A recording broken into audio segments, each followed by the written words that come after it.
Welcome to the session on Meet the Metric System. I'm Jack Pierce. Well, what do you think of this globe or this world picture on this PowerPoint slide? What's it tell you? What's it showing you? Well, if you look at the bottom, you'll notice that the green section, the green area, is countries that use the metric system, and the gray area is, of course, countries that do not use the metric system. So as looking at the globe, you can certainly see that probably the only country in the world not using the metric system would be, of course, the United States of America, where we live.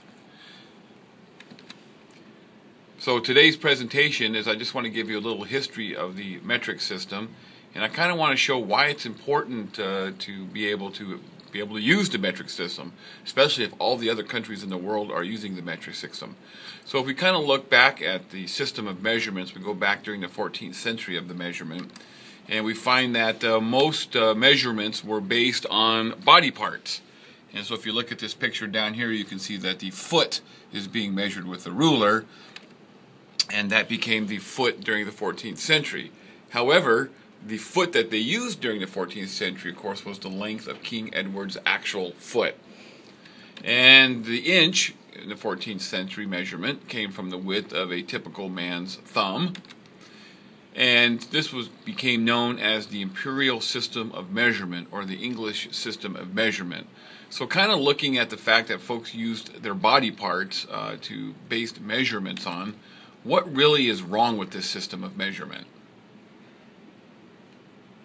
Everybody's foot is a different length? Well, yeah. So King Edward's foot was one length, and yet maybe a person building a building down the road might have been a different length. And so there was a real inconsistency with measurements along, with folks in the city. And I'm sure that most buildings were kind of lopsided. So along comes the metric system, which means the International System of Measurement. And in most cases, in textbooks and so forth, you'll see it symbolized as SI units, which means International System of Measurement. So internationally, this is a system that's been agreed upon, and it was developed by the French First Republic in 1799. And the purpose of the SI units was to establish consistency among measurements throughout all the countries. So therefore, if a certain length was used, it would be the same length in Germany, or the same length in England, or the same length in Italy, and so forth. And what's nice about the metric system is it's based on the number 10. How many can count by tens? I can. If you can count by tens, you can use the metric system. It's that easy. So the measurements of the metric system include length, volume, and mass. So, but what is the problem for Americans as we try to live with the metric system? So the whole world is using the metric system, but of course Americans in the United States, we are not using the metric system. So what's some of the problems that we may encounter? Well, first of all, what's the metric length, a mass, or a volume? Or how long is a meter?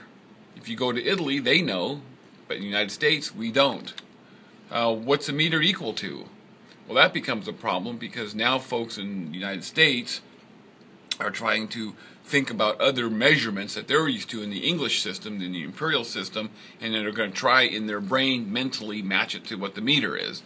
And that becomes very confusing at times, especially when you got to think fast. How many liters in a gallon? Well, this is an interesting question. When I was a boy, my grandfather and I and the family, we took a vacation. We went into Canada. And my grandfather saw that gasoline was 22 cents a liter. And he got really excited because he didn't understand the difference between a liter and a gallon. So he was anticipating getting a lot of bang for his buck, when in fact he didn't, because there were actually 4 liters to a gallon.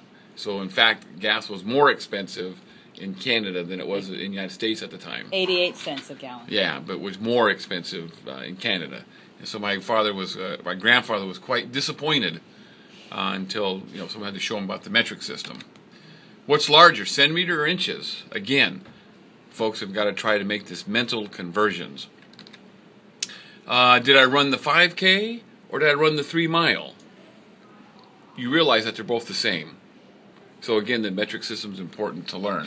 So what I'm going to try and do in this presentation is not give you conversions and make you think from English to metric and metric to English and so forth, but instead I want to just show you what different metric units look like and kind of relate them to real life.